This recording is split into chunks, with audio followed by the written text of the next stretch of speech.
ஷே பார்வதி அம்மா எல்லா கோர்ட்டு நிலுவையில் இருக்கிற கேஸ் கேட்டு பூராமே 2 தரப்பை தூக்கி வானரப்படை வச்சு தான் எடுப்பார்.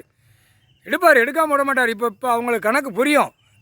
எல்லா நீதிபதிக்கும் ஜட்ஜி கோட்டாரு புரியும். ஆமாம், அது ரைட்டு தான், ஐயா தான் போட முடியும், அது ஐயா தான் அந்த பிரித்து எடுக்க முடியும், கடவுள் தான் எடுக்க முடியும், வேறு யாராலும் எடுக்க முடியாது, இவன் தப்பு செஞ்சுட்டு ஆடு தான், 2 தரப்பை வச்சுட்டு வெளியில் தப்பு பண்ணிட்டு போயிருந்தான் அப்படின்னா அவங்க ஜட்ஜி கோட்டாருக்கு தான் தெரியும்.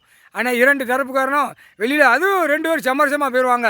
இவனு 2 பேர்த்த நச்சு பிடுங்கி குடலை உருவான். தப்பு செய்கிறவன்ட்டு உருவான், தப்பு செய்யாதவன்ட்டு உருவி அவன் குப்புற கிடப்பான். ஒன்றுமே காகித பேப்பர் இல்லாமல் ஒன்றும் கோர்ட்டுக்கு வர முடியாது, எதுவுமே அது ஒன்றுமே அவன்கிட்ட என்ன இருக்கும்.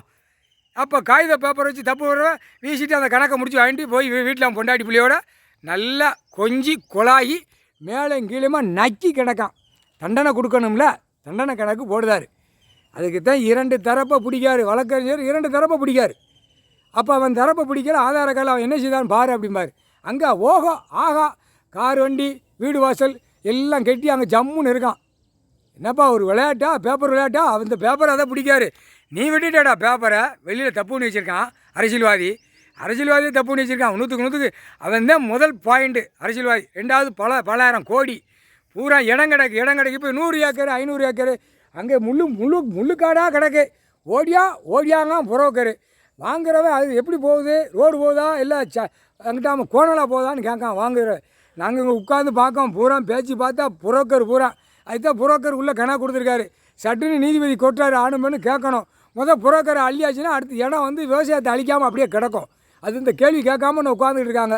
சரி இருக்கட்டும் அப்படின்ட்டார். அது அப்போ பாயிண்ட்டை பார்த்துட்டு இருப்பார். புரோக்கருக்கெல்லாம் கணக்கு ஏற்றியாச்சுரா, ஒத்த புரோக்கர் விட மாட்டார். இப்போ காதில் வச்சு நீ ஆடு ஊது கொட்டு மேலே அடி பிபி ஊதி சிங்கி தட்டு. 500 ஏக்கர் 1000 ஏக்கர் 100 ஏக்கர் உங்கள் அப்பா விட்டு இடம் உங்கள் ஆத்தா விட்டு இடமால அந்த கேள்வி கேட்காரு. விவசாயம் பண்ணி திண்டு போட மானிட பேலன் கொடுத்துருக்காரு. விவசாயத்தை அழிக்க நான் கொடுக்கலன்ட்டார். பிரிக்கி எடுத்து போடுவார். 2 தரப்பில் வழக்கறிஞர் பூரா மாட்டுவான். அவன் வெளியில் அந்த கணக்கு எடுப்பாங்கல்ல. இவன் தப்பிச்சு போயிருந்தான், தப்பு செய்யாதவன் தன்னால் கண்ணீர் கூத்துலமா வேலை வச்சு ஆட்டுக்கிட்டுப்பான்.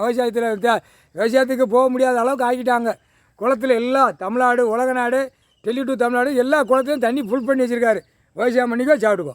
அதுக்கு தான் அந்த கணக்கை பிடிக்காரு. விவசாயம் குளத்தில் கிடக்கு முழுத்தூர் அதான் 100 நாள் வேலையை போட்டு நடு ரோட்டை படுக்க போட்டு பேப்பராக இறச்சி விட்டு பாழாக்கிட்டான். ஏண்டா முட்டா குய்மணிகளை பாலாக்க வந்த பாய்ப்பைகளை அரசியல்வாதி டெல்லியிலும் தமிழ்நாடு வரைக்கும் 100 நாள் வேலை போட்டு விவசாயத்தை பூரா அழித்து கந்தல் கோலமாக ஆக்கி கிடக்கு. உள்ளே பூரா விவசாயம் பண்ணி சாப்பிட்டு கொண்டாந்து தான் கொடுத்துருக்காரு. ஒரு வயிற்றுக்கு எவ்வளோ வேணும், என்ன பண்ணி மாதிரி திங்க முடியுமாடா? பண்ணியை சொல்லக்கூடாது, அது கடவுள் படைச்சிருக்காரு. ஆனால் அது வாயில்லாத ஜீவன். அதுக்காக நன்றி இருக்கும். அந்த மானிட பேலுக்கு என்னடா நன்றி இருக்குது? ஒரு நன்றி கிடையாது. அவர் உட்கார்ந்ததை இன்னும் கணக்கு பார்க்காம நிற்கிறத பெரிய தப்புன்ட்டார். முக்கால் சத்தியம் புரிஞ்சுக்கப்பா.